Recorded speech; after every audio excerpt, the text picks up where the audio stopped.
Welcome to the Vault Studios NFL podcast, an Australian twist on all things NFL. The boys are cracking into a nice cold beer from Burnley Brewing. Let's join them. Hello, everybody, and welcome to the show. I'm your host, JA, and I'm joined by two legends this week. I'm joined by the old, reliable R. Garraway. How are you, mate? Yeah, I'll take that nickname. I'm good, mate. And joined by fantasy football expert, leading man of the Vault Studios fantasy football show, writes for 45,000 websites, incredibly tall, much taller than you think, and all-round good bloke, Lewis Glover. How are you, Lewis? Good, thanks, JA. Good to be talking some football. I was once told by Robert Mays that I do a great intro. So, and I'm going to hang on to that to the rest of my life. I was going to say, put it on your headstone. Here lies James Arthur. Does a great intro. Robert Mays, 2021. Wayne Gretzky, Michael Scott. You're going to have a quote with that. Let's just quickly start. Thank you to Burnley Brewing. It is a daytime recording today, so I've got some drink in my Burnley Brewing glass. Okay, I won't say what it is because they don't sponsor us, and if they want to, they can, but they don't.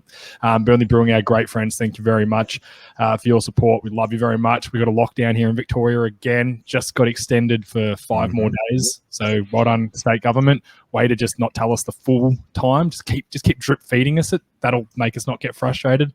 But yeah, we've got 5 more days of lockdown, so awesome. Not awesome for Burnley Brewing though. So if you are in that area in Richmond, get in there, support them. Buy beer, take it home. Buy food, take it home.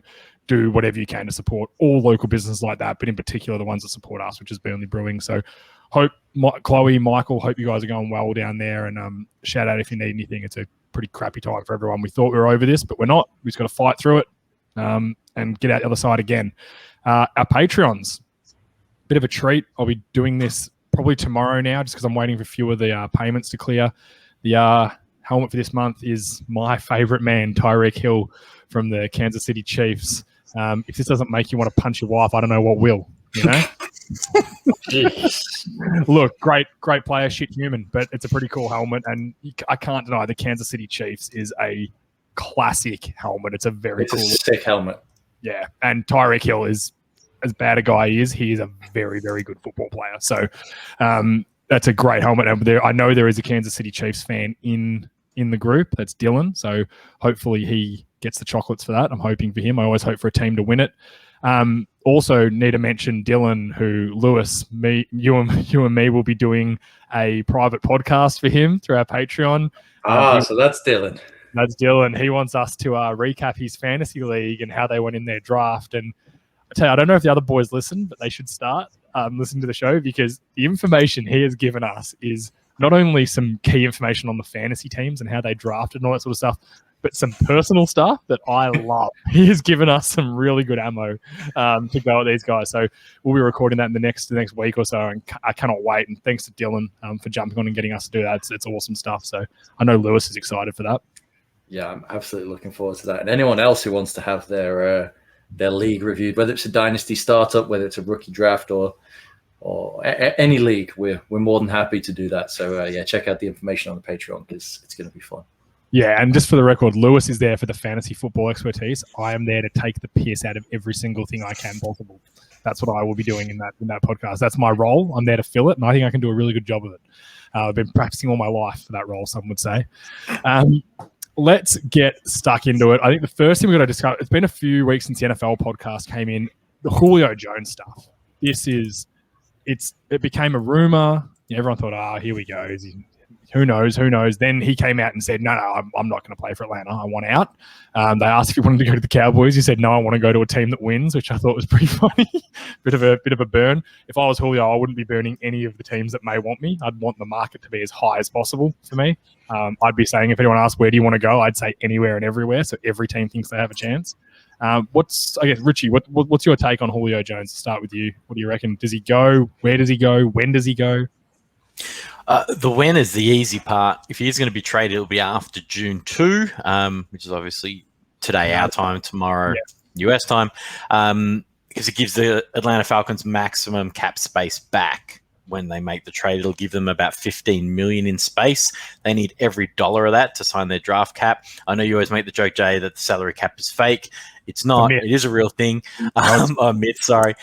But they do have to get under it, and they do need to sign their draft class. So this is a move they need to make, because they can't cut Julio Jones, because the cap hit, if they cut him, is something like this year, it's 43 million or some ridiculous number, 40.5. So they cannot cut him in any way. It has to be done through a trade, or they need to clear off some of their heavy cap space players through a trade. And the only guys who can clear up enough space are basically Matt Ryan, Julio Jones, Grady Jarrett, Jake Matthews, and Dante Flower. And yes, I am reading from a list. I do not know that off the top of my head. Out of all of those guys, there is only one who has trade value, in my personal opinion, and that's Julio Jones. Yes, he is towards the end of his playing career, but if you do trade for him this year, you've got him under salary cap for 3 more years, including this one, and there's an out after 2022 if it's not working for you. So he's on a big deal. The base salaries that you're going to pick up are pretty good.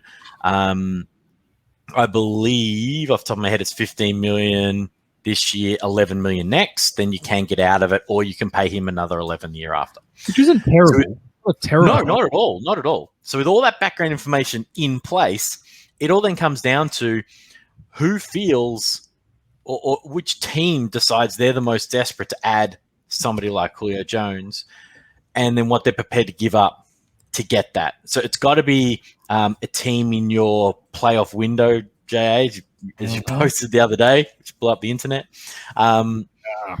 It's got to be one of those guys. If you are not a playoff team already, adding Julio Jones does nothing for you. You've got to give up future capital. You got to be in that win now type of situation. He has to put you over the top, in my opinion. Otherwise, you're just burning future capital. Yeah, Lewis, what do you reckon? Who do you reckon goes after this guy? I mean, there's a few teams that make the most sense. It's Tennessee Titans, it's Green Bay Packers, and it's low-key New England Patriots as well, because they have all of the cap space in the world and they want to keep adding weapons. And whilst I agree Julio Jones is 32 years old, but I still think he has a lot left in the tank, a lot. Well, and this is a guy who's numbers, right? Yeah. I was just looking at this. So the last he's had, we'll just go from 2016 just for relevance. So actually, we'll go from 2015, which that was the year they lost the Super Bowl. He had 1,871 yards, 8 touchdowns. He went 1,400, 6 touchdowns, 1,400, 3 touchdowns, 1,600, 8 touchdowns, 1,300, 6 touchdowns. Last year, he only played 9 games. One of those games he got injured at quarter time, so he didn't play. So let's just say he played 8 games last year. He had 51 receptions for 771 yards and 3 touchdowns. Now, quick math tells me that if he played 16 games last year, he has a 1,500-yard season and 6 touchdowns. I don't know what more he would need to prove, as statistically in production terms, to be proven as an elite receiver still. So the drop-off that people are talking about, it's preemptive. We're predicting drop-off, which does happen. Right. He's only 31. I think he's got 2 good years left in him at high-level play. Yeah, absolutely. We're looking at a guy who last year, as you said, he basically played 8 games.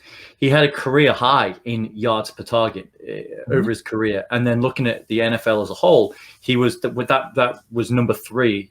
It ranked at 11.3 yards per target, was 3rd in the NFL, as was his yards per route run. He ranked just 42nd in catchable target rate and 28th in target quality rating. And you do some maths with that, and you give him a true catch rate of 7th overall as well, 94%. So this is a guy who really hasn't lost much at all, and that's based off the numbers, and that's the eyeball test as well. You see Julio Jones out there, and he's still going, and it's still going strong. I think he puts pretty much any team over the top. Now, the interesting thing to think about is that there's a lot of rumors now that whatever team trades for Julio, he's going to be in a strong position to ask for a new contract, because essentially that team is picking up a 3-year contract at an average of about $12 or $13 million a year, which when you isolate it from the contract that the Falcons are keeping hold of, is vast underpayment for someone of Julio's talent and caliber. And he said he wants to get paid every penny of his remaining contract, as well as being traded to a contender. So maybe what they do is they just restructure, they convert that into some signing bonus, or they figure out a way to extend with some voidable years. They pull some Taysom Hill fuckery, or they do something like that. But Julio wants his money, and he wants to make sure he gets at least every single cent left on his contract. And he's earned money. He's earned plenty of money, $125 million career earnings. So he's not short of a dollar, but he's still, he's got a small window left to maximize his earnings. Tennessee does make a lot of sense to me, and people go, oh, well, they're not necessarily a contender. Him and AJ Brown would automatically become one of the top wide receiver duos in the NFL. Him and Calvin Ridley already are. I think AJ Brown is just that next level above Calvin Ridley. There aren't many teams that will be able to slow that down. And it would also make life easier for Derrick Henry as well, because, good luck if you're a defensive coordinator just saying, hey, we're just going to dedicate and load the box to stopping Derrick Henry, leaving guys one-on-one with Julio Jones and AJ Brown. It's not going to happen. And Tannehill is far, far better than people make out. He was on an MVP sort of pace last year and the year before, if we're being honest. He is a really, really good quarterback since he's come to Tennessee. So that place, that landing spot makes a lot of sense. I would love to see it as a Patriots fan. Obviously, we've got added pieces, but no true alpha wide receiver. And he's talked about wanting to play with Cam Newton before. Whether it's Cam Newton, whether it's Mac Jones, he's going to help whoever's under center, wherever he goes, but particularly on the Patriots. I think the Patriots have more chance of making this signing because they don't have to play any salary cap games to add him. They've already got the space that's sitting there waiting for him, whereas Tennessee, whilst I wouldn't have to go against that offense, they would have to play a lot of games to get him into their cap, especially for this first year. I haven't looked ahead for future years, but they've only really got about $3 million in cap space left after they sign their draft class. That is not enough to put the $15 million Julio Jones money on the books this year. So they'd certainly have to play some games. Whereas, the Patriots, they've got it sitting there ready to go. The other big one that gets talked about a lot that I've seen so far is the Seahawks. I think having him opposite Metcalf, but it'd be a Seahawks thing to do to not improve your offensive line and then bring in a guy that's going to go downfield, which you need great time for to hit those passes, and then ultimately fail because the offensive line can't block for long enough. That'd be a very Seattle move. Or bring in a box safety with 2 first-round picks instead of trying to get offensive linemen, that sort of stuff. They need to send somebody back. There has to be a player involved in that trade, like there would have to be with the Titans, because they have to get salary cap space. Do you think if a team just said, look, we'll give you a first-round pick, that'd be enough? Yeah, I think the Falcons would pull the trigger. They got to get the money off the books. I think they bite your hand off. Everyone knows the vulnerable position that they're in. So, first-round pick, I don't think they'll get a 2022 first. No, I said before the draft, if I was the Baltimore Ravens, I would have given up that second first-round pick they had from the trade with Kansas City, and I would have gone and got Julio Jones. They drafted Rashad Bateman, who I really, really like, but I would have gone, hey, let's get Lamar, an absolute all-pro receiver. The biggest problem with that, though, if they did that trade early, though, they don't get as much cap money back for the 2021 season, and they need it for this year. And they need it for this year, yeah. So the trade was only ever going to happen basically after today. Knowing our luck, by the time this releases in 2 hours, it'll be done. That's what always happens to us. Rich, the other thing, though, they could have picked the player the Falcons wanted and had a handshake agreement and done the swap effective afterwards. Yeah. But I, by the way, I'm continually refreshing Twitter just to see if anything goes on while we are recording to have some breaking. The Ravens have the cap space to add him. Ravens, they're prepared. The one thing they just don't tend to do is the Ravens are not known for giving up especially first and second round draft picks for players. It's not in their MO. It hasn't been going back to when Smith was the GM. They just don't do it. It's not how the organization runs. It's like all teams have, the way they do business and the way they see the NFL, where you look at someone like the Rams, they're like, yeah, cool, a first rounder, whatever, you can have it. So, they're the types of organizations we're dealing with. And as much as he got added to the Ravens, I mean, again, it's such an elite receiver I'm not going to say he's in his prime, but he is still highly, highly productive. You add him to any offense, we're all going to go, whew. Yeah, glad I'm not going against that. I would love him at the Colts. It would give him that. They've got the cap. They've got everything around it. It would give them that alpha wide receiver to then help those. They've kind of got 3 or 4 number 2s in my opinion, like guys that could be 2s. Paris Campbell. Who's the old? T.Y. Hilton. T.Y. Hilton. Who's Michael Pittman? The old they drafted last year. They've got pieces. Number one would be great for them, and the other team they've got the cap to do it too.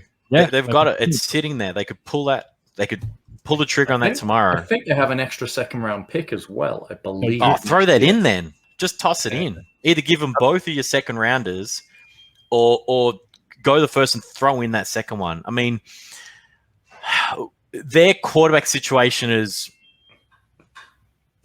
like who knows? Yeah, right.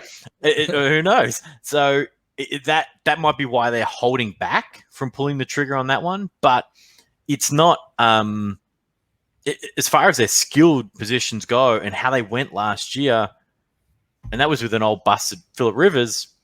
Who knows? But again, we look at that and go, "Whew, that's a good skill group." So Chargers would be fun too.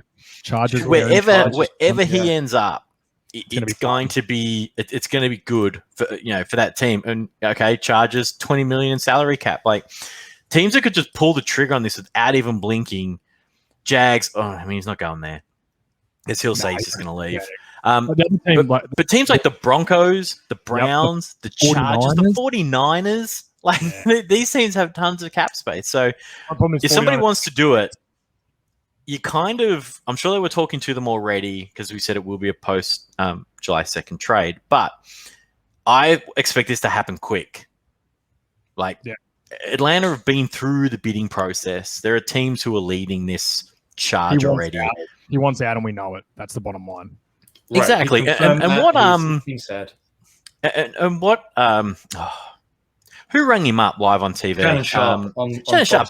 That's the most disgusting shit I've ever seen. That was horrendous. Just shows Shannon Sharp is an ex-player and he has no idea what journalism is, even though he's on TV. That was disgraceful what he did. Did Julio know that he was not on? No, he had no idea. No, he said that. Apparently he does. Apparently he didn't know, but I don't think he minded too much. Look, I don't think it's a bad thing for him, but that's not cool. It's Agreed. Really not cool. That stuff should not be happening. You can't record a conversation with somebody without their knowledge. It's the same thing. What? You can't? No, you can't. Not in the state of California, you can't. Oh, what about in the state of Australia? You really can't do that either. But there's it rubbed me so the wrong way. I thought, this is gross. You can't be doing that. No, that was a bad look. And to Shannon Sharp's credit, he did come out and say, yeah, poor form by me. I didn't think about it. I thought about it. I'm just calling a mate sort of thing. I said, you got to be more professional than that. Well, he's not your mate anymore. No, and one thing that show does lack is professionalism. I wouldn't call it the most. Well, that's the thing. That show, the other one on ESPN that Skip used to be on with Kellen. The fake first take.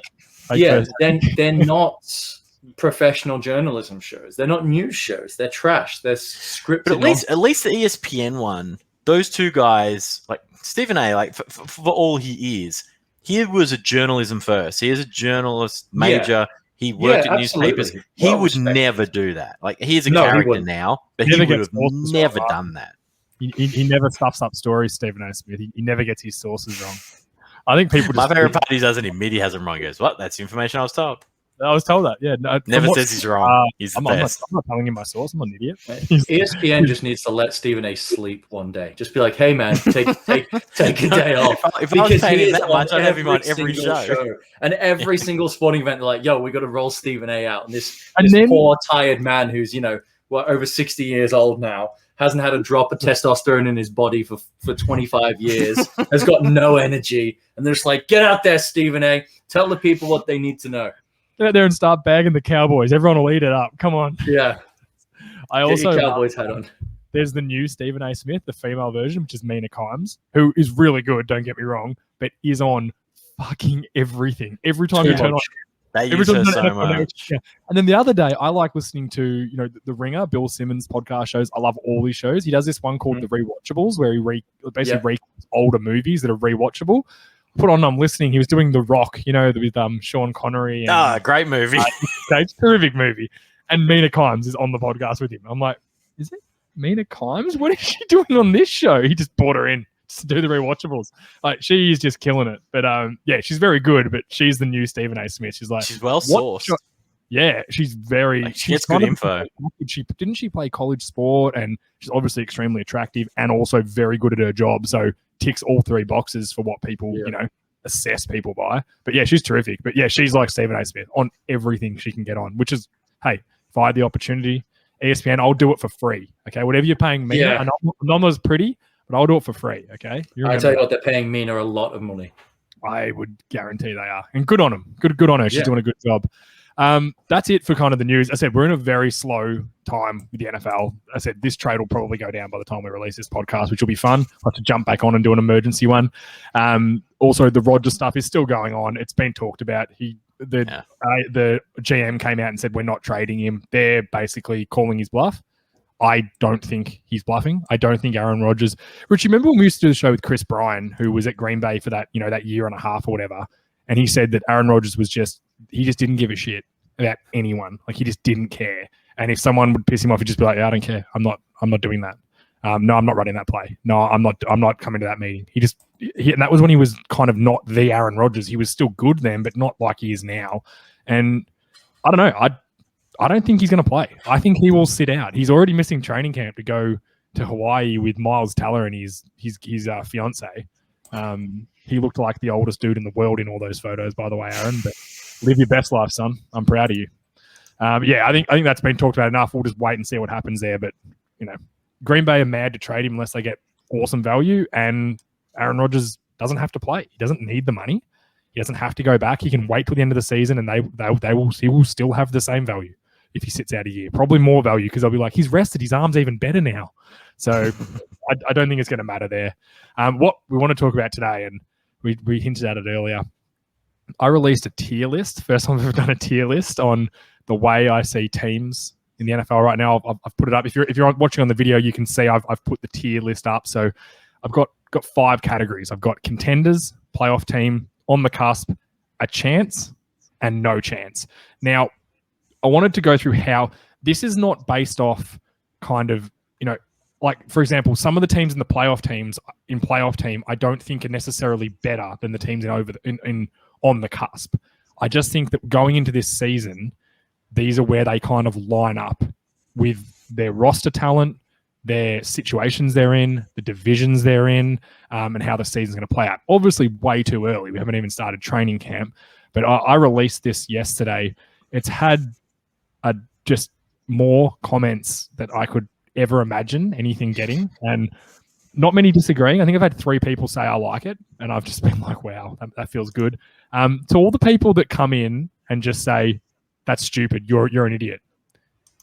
Just fine. All good. I don't care. Trust me, it doesn't bother me in any way. But maybe come in and be constructive, because a lot of people have come in and said, hey, I think you're wrong because of this. And I've actually read it and gone, yeah, really good point, actually. That's a very fair point. I'll start with my... Let's start at the bottoms in the no chance.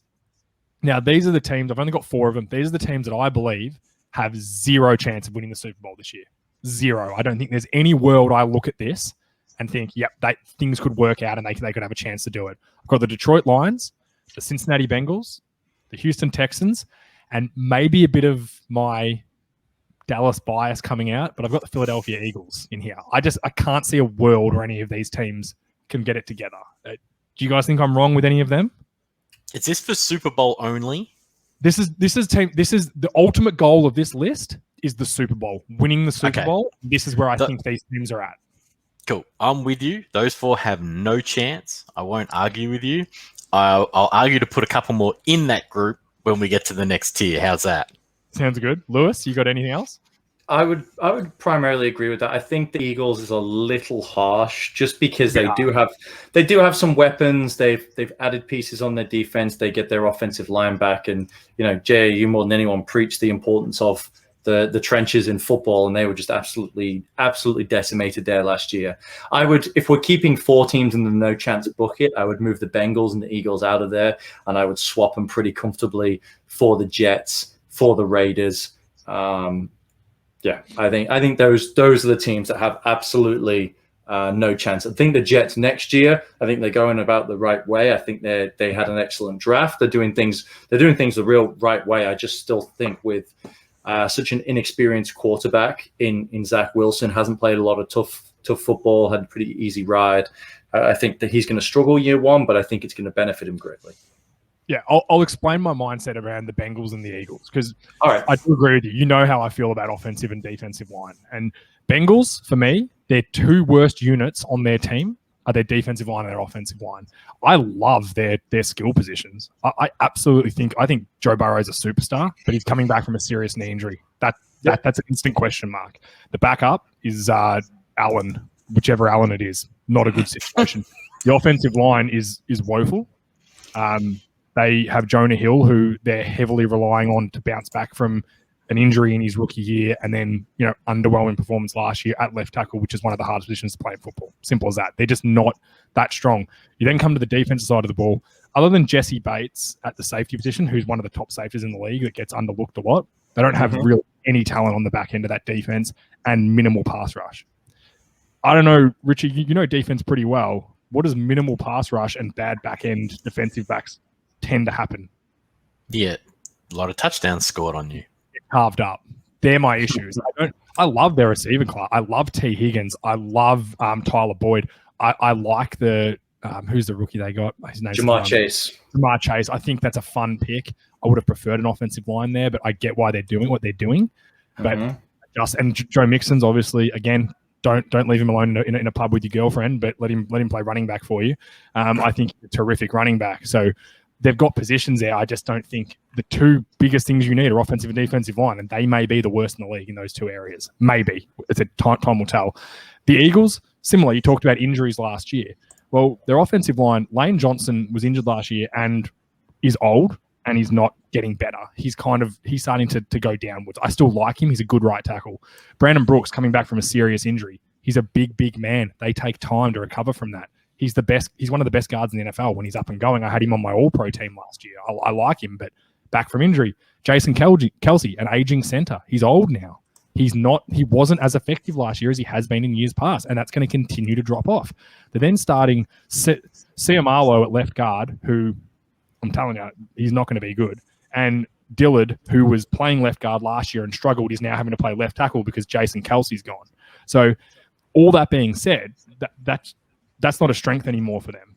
I don't know about Jalen Hurts. Rager was a real letdown last year, mainly due to injuries. I know, Lewis, you're a big fan of him, and I think he could still be good. And Devonta Smith is great. But again, fast receivers, need to get them downfield. Don't have really a great group of running backs. Zach Ertz is aging out. There's rumors they're going to trade him or trying to trade him, so it'll just be Goddard. There's not a lot of ways you can point and go, they're going to be a super productive offense. And then on the defensive side of the ball, Fletcher Cox he's an older guy now. He was not good last year. He was very average last year. Derek Barnett has not lived up to his draft category. And then Brandon Graham, again, just like Fletcher Cox, he's an aging D lineman. They don't age well. Mix that with, again, poor back-end talent other than Slay, who, again, wasn't great last year. He's the only one with a good pedigree. They're just not that loaded on defense. So that's where I'm at. I can't see anything that's going to – unless Jalen Hurts is an MVP and he's a superstar, I can't see it turning.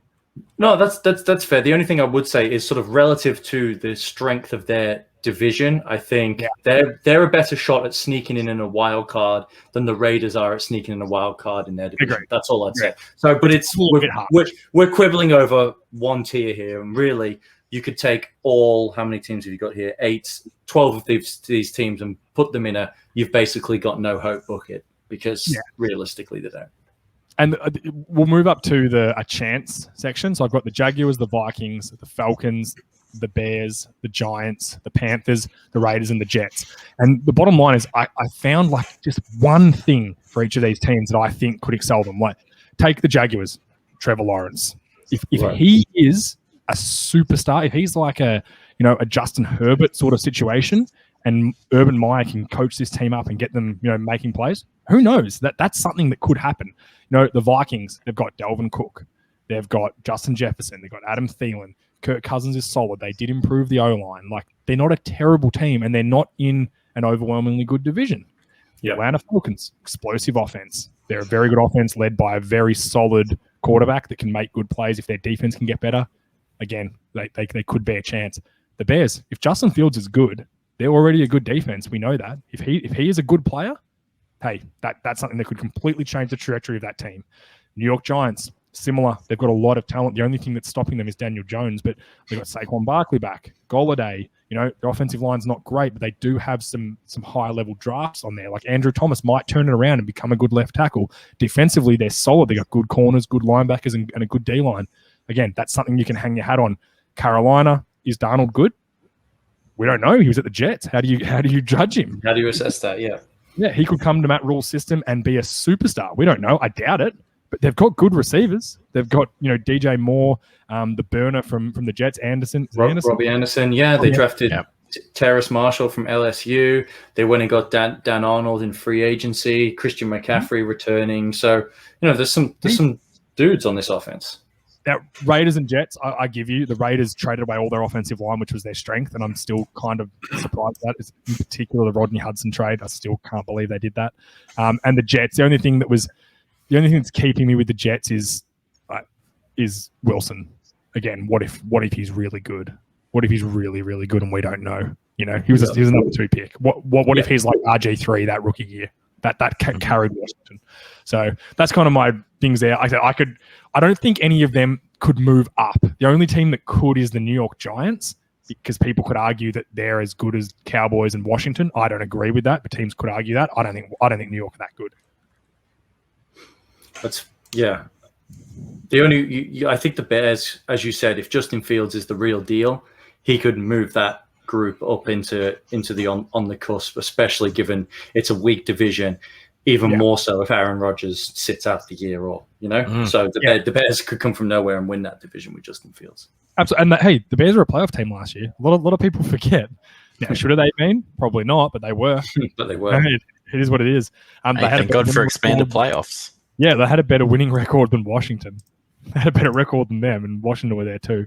I'll move up to on the cusp. I've got the Miami Dolphins, Tennessee Titans, San Diego Chargers, New Orleans Saints, Pittsburgh Steelers, Denver Broncos, and the Seattle Seahawks. You guys have any glaring issues here or anything you want to discuss here? I reckon there's probably 2 here you could slide up. I think the Titans definitely, and I think maybe the Dolphins.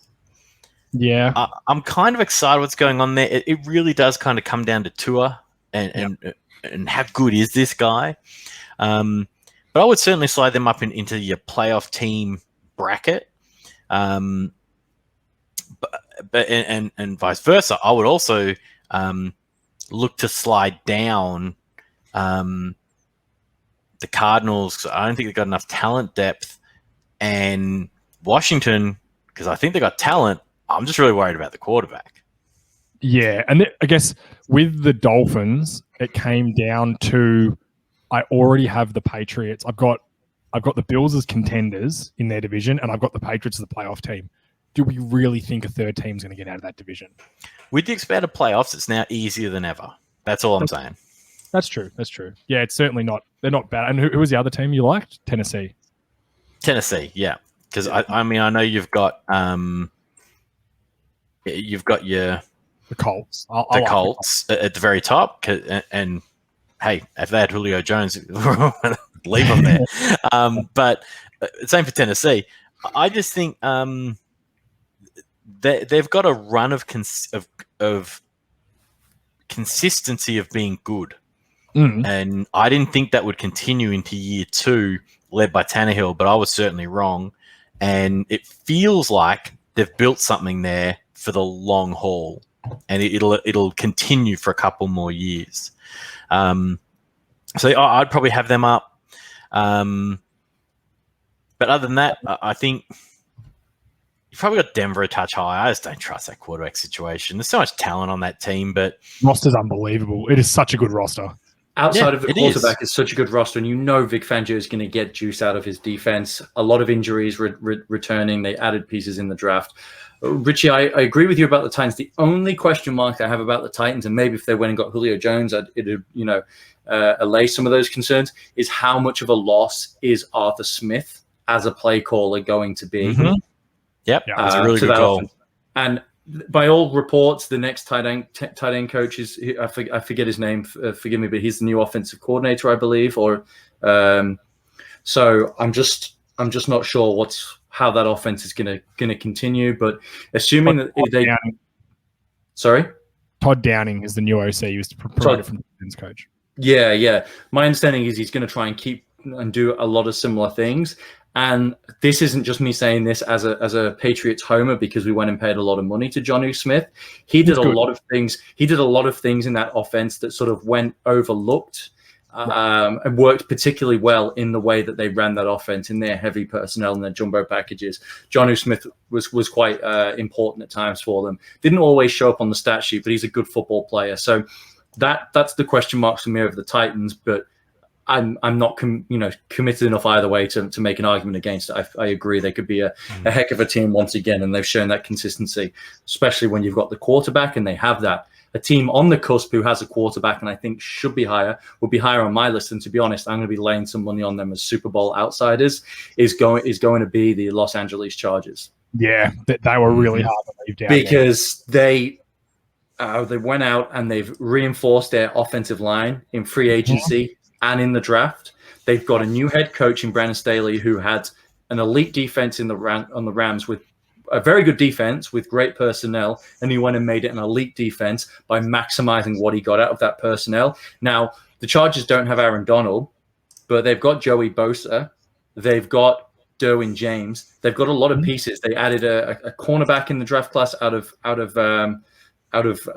Florida State. I'm completely blanking on his name right now. Asante Samuel Jr. Asante Samuel Jr. They've got Chris Harris out of Denver. They added in free agency.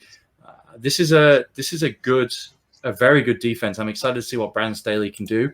But the other thing that excites me is it was on part of my take. So kind of a goofy interview, but he gave some real interesting answers to questions around what he plans to do with his team. And he talked a lot about maximizing the opportunities for his playmakers and not just saying, hey, you're really good, go out and win your matchups, but getting those excellent playmakers and maximizing their opportunities by scheming them into optimal situations. And he also talked about how in that division, they're going to have to score a lot of points to keep up with Kansas City, both in the games that they play them. He said, because, Patrick Mahomes has been held under 30 points X number of times in his career. It's only you can count on one hand. So that really impressed me that he was being forward thinking. Even though he's a defensive guy, he played quarterback in college and he knows the importance of scoring points, and they've got weapons to do that. And heck, if they went, put their ticket in the Julio Jones sweepstakes, I think these guys really could be a Super Bowl contender. This is a heck of a roster. Yeah, the only thing that scared me with the Chargers, again, the division. You got the Chiefs. They're going to rule. Of course. And if there could be a sophomore slump for Herbert, it's not uncommon for a guy to struggle in the second year and then bounce back that third year. Like we saw it with Baker Mayfield to an extent. He only played half a year. He wasn't as good as Herbert his first year, but had a similar hype. Really struggled his second year, and then came back to performing a lot better in his third year. So it does happen. That was my bigger. That's what kind of kept them from a playoff team to on the cusp. And again, the division. I also think the Raiders are a solid team. They're not a terrible team in that division. The Raiders will beat the Chargers once because they get no home field advantage. The Chargers as well. Like there's a lot stacked against them. They split that every other year. Yeah, that's it.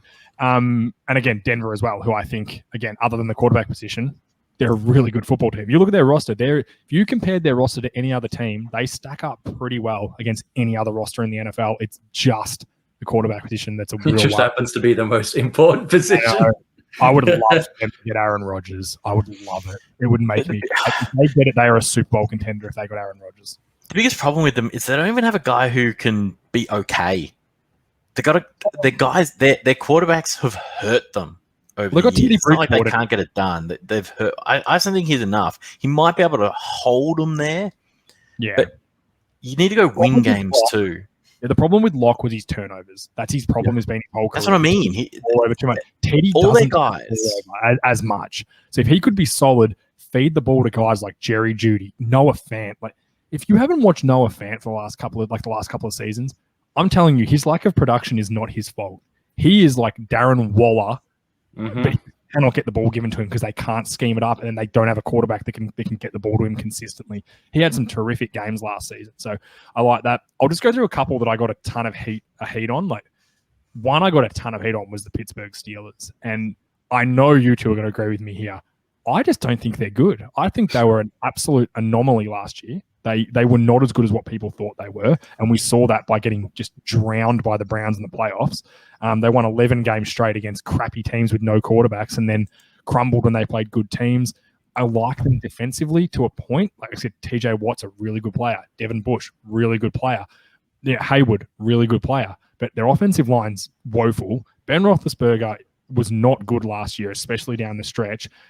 Running back's a concern. I know they've got Najee Harris, but he's a rookie. We'll see how that goes. It doesn't always just work out that you draft a rookie running back and they're good and they're productive. It doesn't always work out that way, in particular in the first round.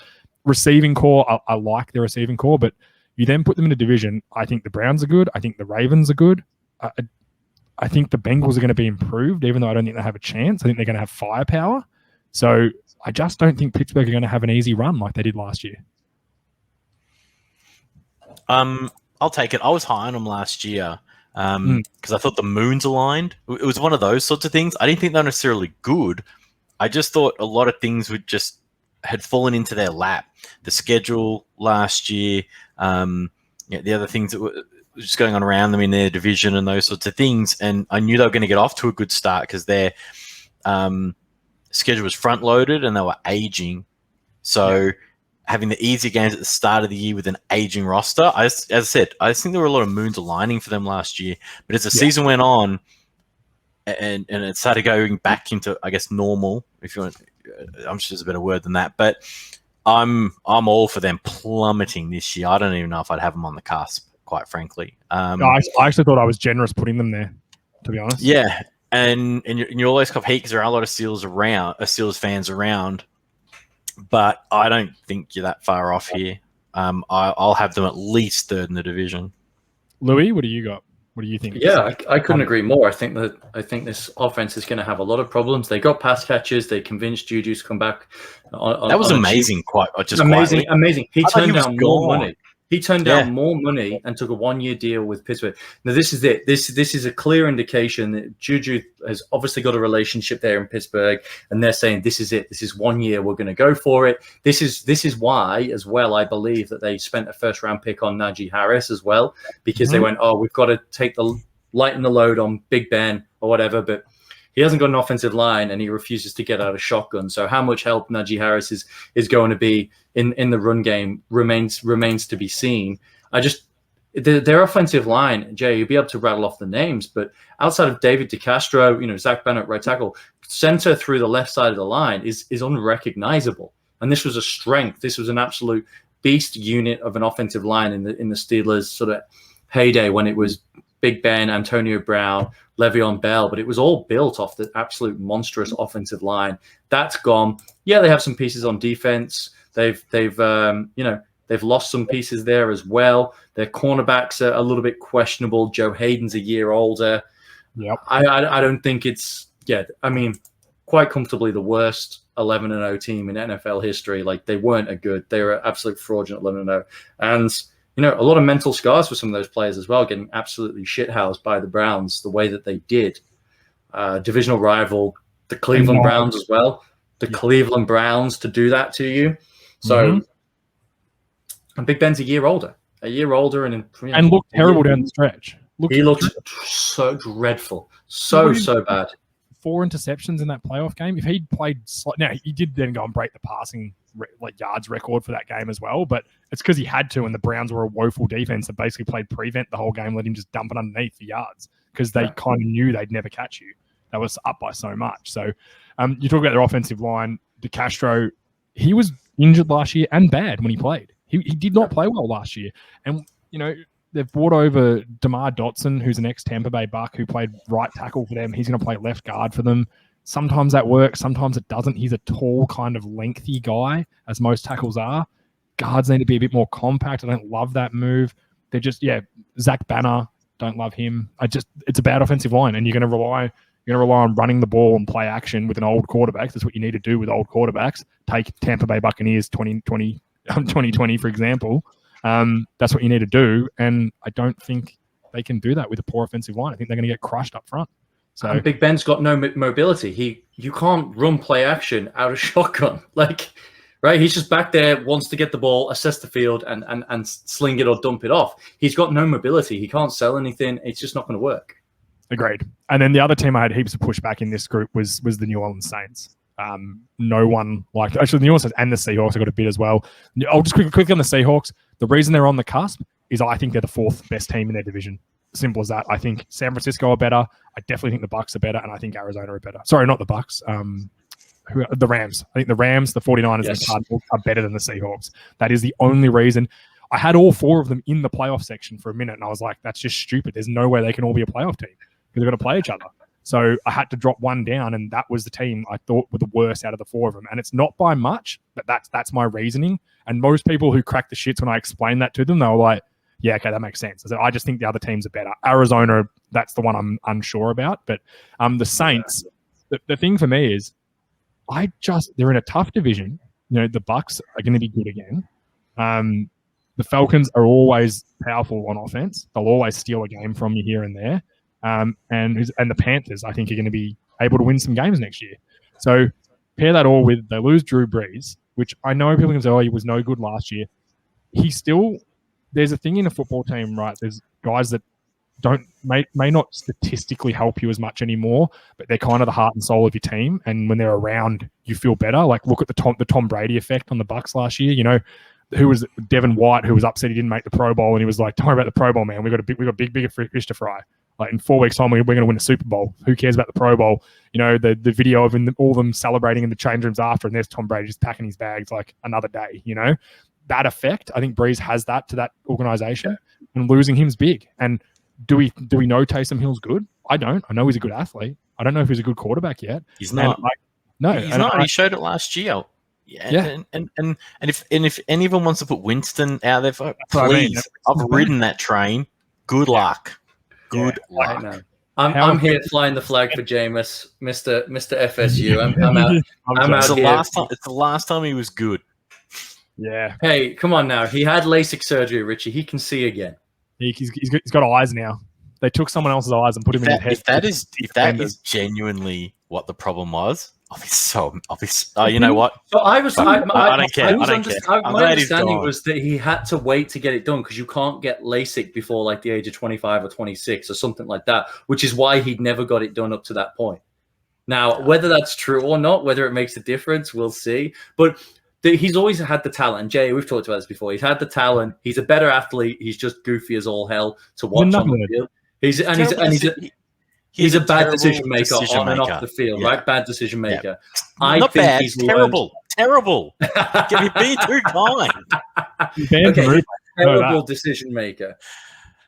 Hey, Saints fans, good luck. But I don't think I'm going to be wrong on these two. No, I think the Saints could sneak into the playoffs at the very back end of the season, and you go, and it's a team, they might get hot and go on a run towards the end and sneak in because Sean Payton gets them worked out, and he's a great coach. So you never write them off completely. Good O-line, good but that's where JA put him on the cusp. I don't know. I'm not disagreeing. I'm not disagreeing. I'm supporting where the Saints are. I got some real pushback on the Saints and the Seahawks. Shocking. The guy's really upset about it. Let's move up to the playoff teams. I've got San Fran, the Dallas Cowboys, the Rams, the Patriots, the Cardinals, the Washington football team, and the Green Bay Packers. Quickly on Green Bay, everyone came flying in. We should be contenders. Rah, rah, rah. If Aaron Rodgers doesn't play for you, you will fall down to a chance. That's how bad I think you guys are without Aaron Rodgers. You will drop right off. And that's similar to any of these top teams. If they lost their starting quarterback, most of them, where do you reckon the Chiefs would be without Mahomes? They'd be right back down the bottom too. So that's why you're there. If you had Aaron Rodgers signed up, all good, no issues, maybe had a better draft, didn't draft freaking D-backs again and took some receivers or something like that, signed a guy, yeah, you'd be a contender, but just with the moves they've made, I don't think they're a contender. I think they're a playoff team, and I think they're a playoff team because their division's going to be fairly average. Like Detroit, no good. Vikings, I don't think are any good.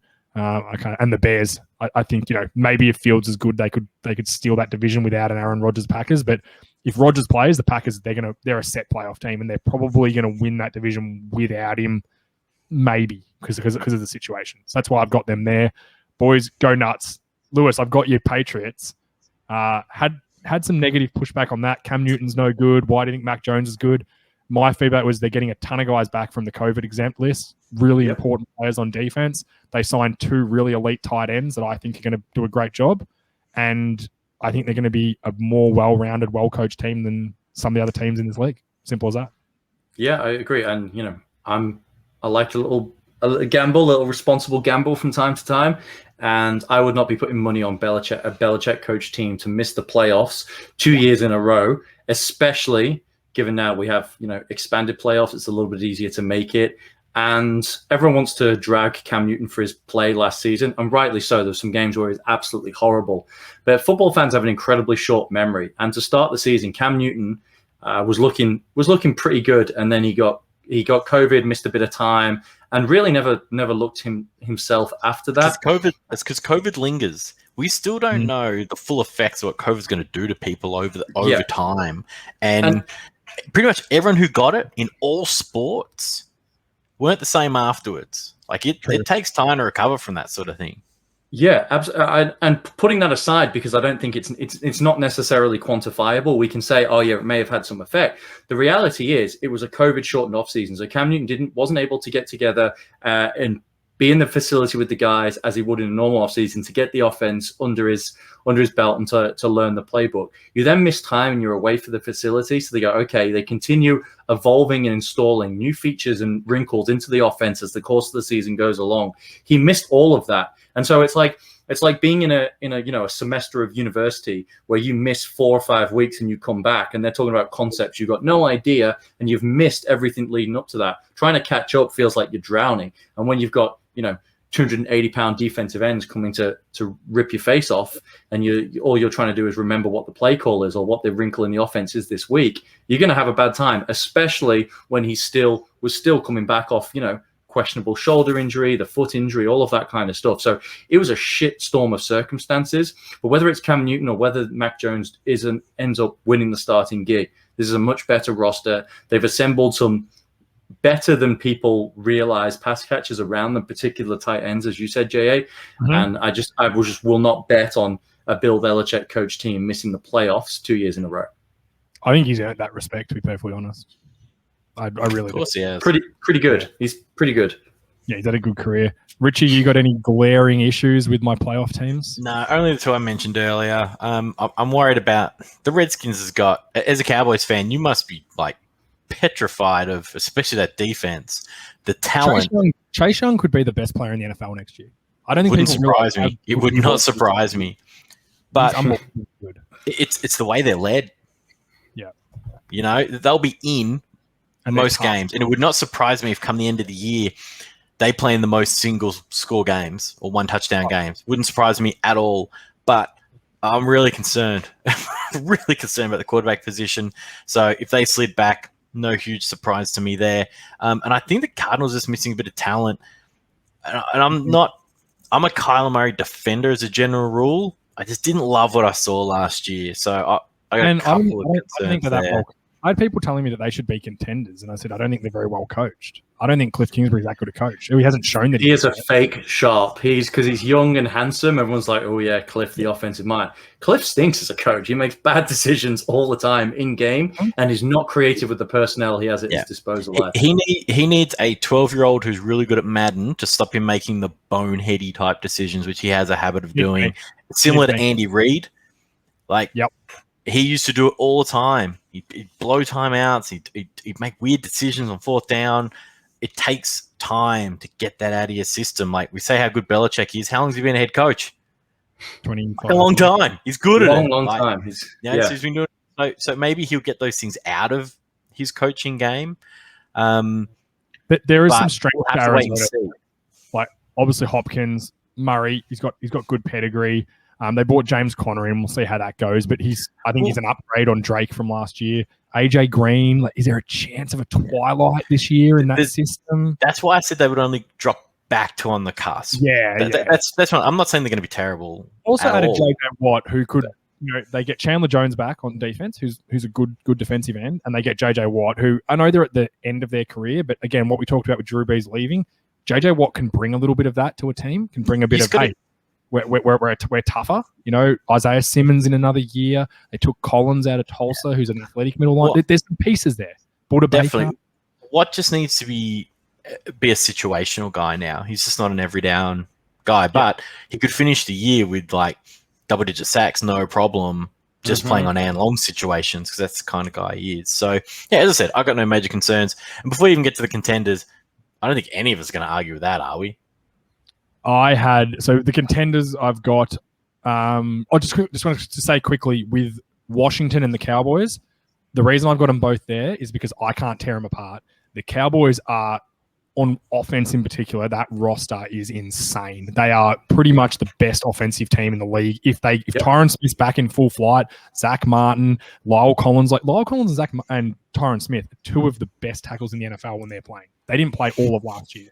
So if they get those guys back, CeeDee Lamb, Amari Cooper, Ezekiel Elliott, like Dak Prescott's a question mark. So their offense is strong. And then Washington's the opposite. I don't love their offense other than Terry McLaurin. I don't love their offense.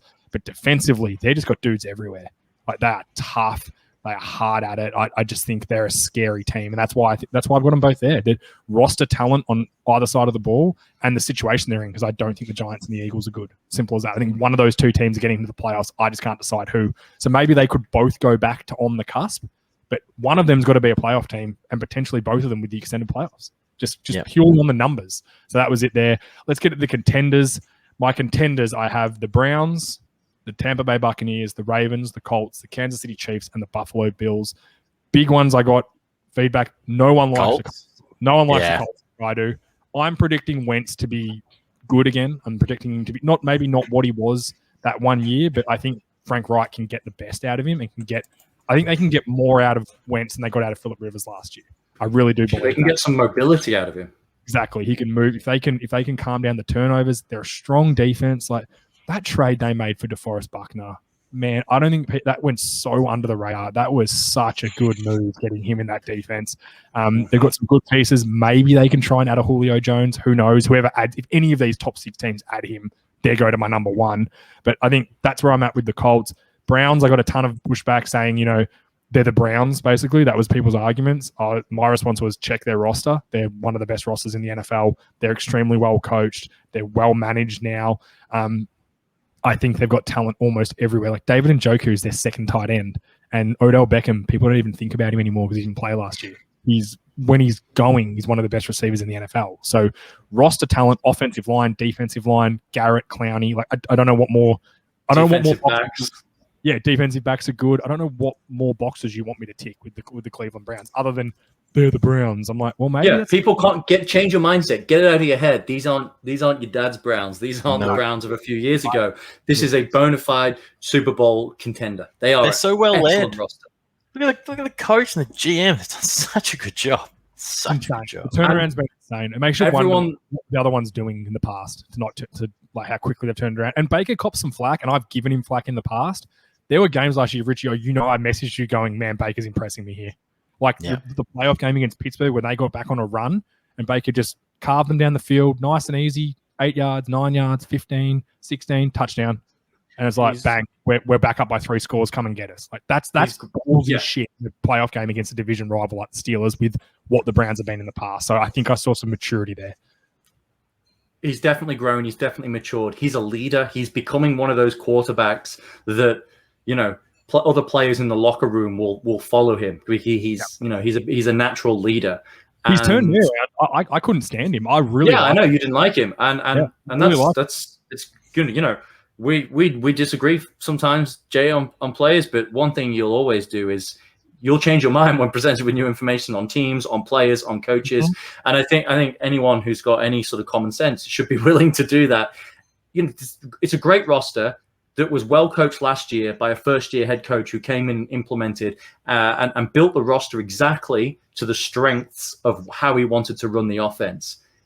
They are got another year of familiarity in the system. As you said, they get Odell Beckham Jr. back, and miss me with the nonsense that the Browns aren't a better team when Odell Beckham is healthy and on the field.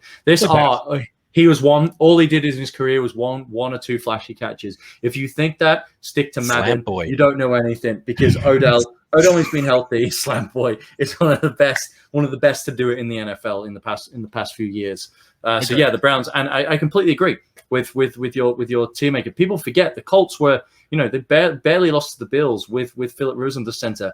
And whether we think Carson Wentz can get back to what he thinks, tell you who does think is the Colts. And Chris Ballard, who is a shrewd, savvy GM, the moves he's pulled off, as you talked about, DeForest Buckner, he's parted with potentially a first-round pick to go and get Carson Wentz. This is a general manager who only makes moves when he thinks they're absolutely slam dunk. And if they think that Carson Wentz is, able to get back to his best, the change of scene is going to be good for him. I think it's going to work perfectly. If anyone wants to go and sort of see the new Carson Wentz, go and check out the interview he did with Pat McAfee a little while back, just not long after it was really, really good. It was very candid, and obviously you can only read so much in, but yeah, he gets great interviews. Matt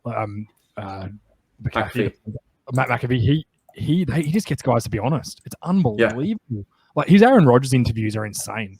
Like Aaron Rodgers just comes out and just says exactly what he doesn't give a shit. It's really cool. It's I really like him. The other with the Colts, I'm sorry, we also haven't mentioned their offensive line is outstanding across the board. It's one of the best offensive lines in the NFL. With Wentz will have the best protection he's ever had in his career, no doubt about it. So I think that's something to talk about. The Ravens had a bit of pushback there. I don't want to bet against Lamar Jackson. I think he's that dynamic. They added Bateman, was it Lewis in the draft, the wide receiver? Yeah, and don't forget the Lizard King, Sammy Watkins, my guy. Sammy Watkins, the guy who's still 25 years old on a roster. He's somehow still 25. After 32 years in the NFL. I think they've got Des Bryant running around still throwing up the X every now and again. In practice against the ninth string corners, he's just throwing up X's on them.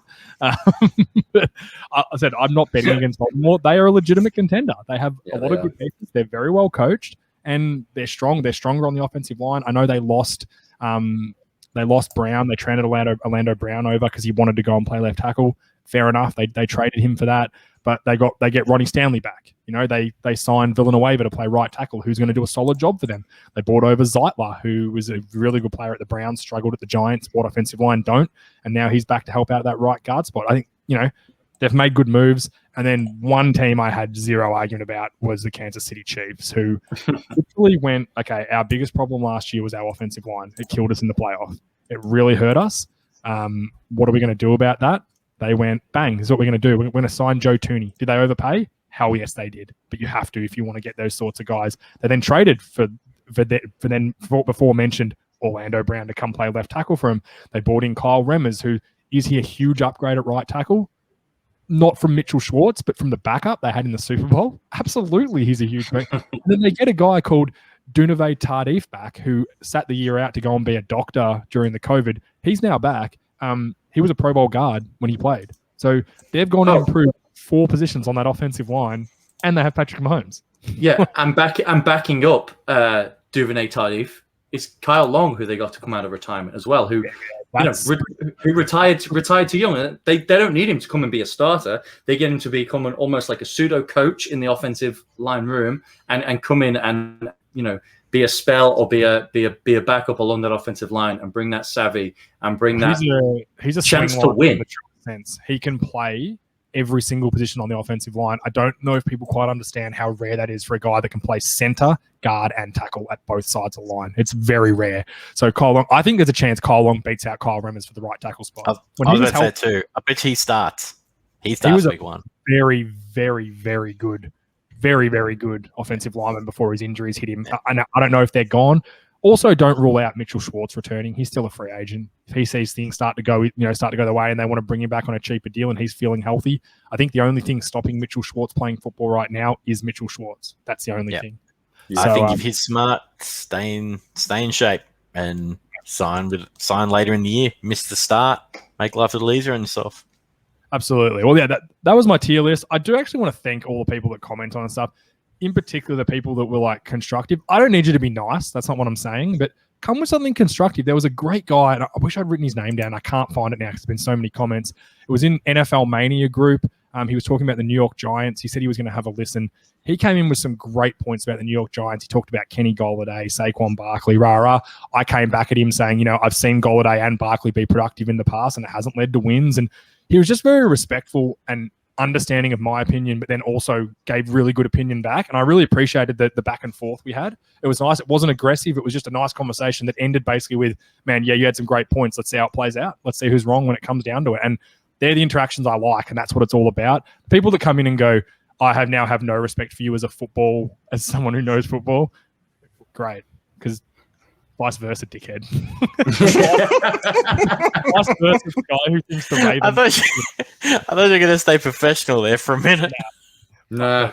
The guy came in and told me I was an idiot because Pittsburgh always make the playoffs. I'm like, yeah, okay, mate. The Browns are the Browns. Those sorts of guys, just keep your comments to yourself. Actually, no, comment. It's great for the algorithm. Comment away. Give me 100 comments. I don't care. But yeah, I really enjoyed doing that. And I'm going to do what I did say was I was going to do a bit of an adjustment because there are some information that's come in. As Lewis, you said before, I'm good at getting information and actually changing opinion. I'm not that stubborn. There are some things I want to move and adjust, and I probably will do that and republish it in a couple of weeks. But that's where we're at the moment. And yeah, that's where we're at for the show, guys. That was great. As I said, it is a real downtime in the NFL. I'm sure Julio Jones will be traded before this podcast goes live, and we'll be back on next week to talk about that. But Lewis, thank you, mate. Thank you for taking the time. Thank you for having me. Make sure everyone, Fantasy Football Podcast isn't going to be back for a couple of weeks, a few weeks, is it? Now it's not. There's not much to talk about right now. Yeah, you could do what every Fantasy Football Podcast is and just do mock drafts over and over and over again with hardly any great content. Great content. It's exhausting, and it's like they come into the podcast feed, and I'm just like delete. I just I don't have time for that right now. Yeah, it's not much going on, and this is what the NFL is. This is the deadest part of the season. So take some time if you're into your NFL and you love your NFL. Spend time with your family. Cuddle your kids, because in 3 months' time when the football starts, if you're like me, your kids don't matter anymore. It's as simple as that. Football's back. And people can say, he wouldn't say that to their face. You're absolutely right, I wouldn't. I'm not a maniac, okay? Doesn't mean it's not true. Yeah. I'll say it behind their back. I'll say it behind my back. You come into my Discord and talk crap to me. It's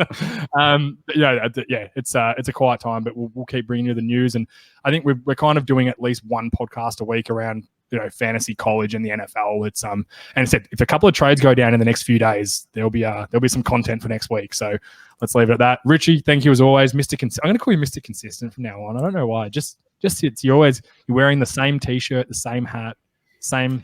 I never get changed. I was going to say I don't think Richie's taken that T-shirt off since it arrived in the post. Do you know I got a hoodie version of it. I occasionally put that one on when it's cold. Yeah. Nice. Do you know how much my Devin Bush signed helmet's gone up in value now because of that Super Bowl? Thank you, Tampa Bay. I got up in value like $30. I'm just a disgraceful. Time to retire. Yeah, no, I'm home. I just need Marlon Mack to become the next All-Pro running back for the Colts, so that helmet goes through the roof. Don't know if that's going to happen. With Jonathan. Yeah, no. Based on the historical track record of running backs and torn Achilles. Yeah, I've also got wipe the signature off that helmet, mate. I've learned I've got to stop buying running backs. I've got Ezekiel Elliott and Saquon Barkley too, and I'm like, maybe not great investments because they're probably both not going to play for their teams for much longer. But you know what? Zeke Elliott was given to me by Sam Blackadder, one of the greats, one of the legends from when he was involved with Breaking Oz memorabilia. So absolute champion. So yeah, boys, thank you very much for being here. Look out for the Julio trade in the next 15 minutes, and I'll talk to you guys soon. See you, Thanks, Jay. See you, Richard.